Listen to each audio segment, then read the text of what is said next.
Forecast, sponsored by Kissling, Nestico, and Reddick. Heard in a car? Call KNR. Well, hopefully you had an opportunity to get outside earlier today and enjoy some really unseasonably warm temperatures. Daytime highs in most communities were able to make it low to mid 60s. We are going to be way colder than that as we get through the day tomorrow, and on top of which it is going to be windy, so it's going to make that temperature feel that much colder. Now, for most of us, it's going to be a dry day, but there may be a couple spots, mainly across our eastern zones, that deal with a few lake-enhanced showers to a little bit of a wintry mix. We'll talk a little bit more about that coming up here in just a moment. But looking ahead towards this next week, this cooler air is here to stay, at least through the first part of it, before we start to bring back a little bit more of that heat end of the week. And that all comes with a very unsettled weather pattern that's going to feature more opportunities for rain for us, especially as we look ahead towards the end of next week. Right now, temperatures are still pretty mild. We're sitting upper 50s to about lower 60s,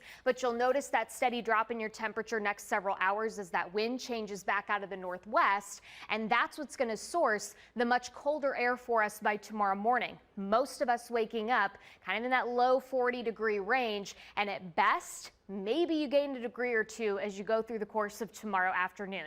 It's just not going to be one of those days that even if you do get some sunshine, because I think we will get plenty of breaks in those clouds, you're not really going to see that temperature warm up because of that wind that could gust upwards of 40 miles per hour as we go through not only tomorrow afternoon, but potentially into tomorrow evening as well. And it's going to be a very gradual decrease in those winds once we get into your Monday. But I mentioned there's that risk that we could see a little bit of rain, maybe a light wintry mix. Here's what I'm talking about. So we have that northwest wind that essentially sets up through the overnight tonight.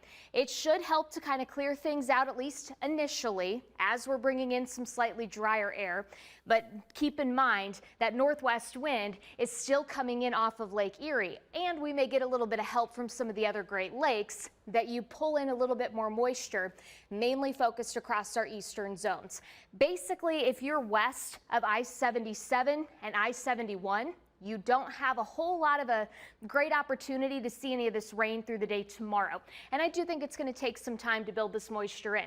Here's mid-morning. You'll notice a couple spot showers trying to get going Cleveland eastward, mainly confined to that traditional primary snowbelt location. Keep in mind, if you're in some of the upper level kind of terrain areas here, especially out east, that's where you may get a little bit of that mixing. But a lot of this is going to be very hit or miss as we go through the course of tomorrow. So this is not going to be something that's for everybody.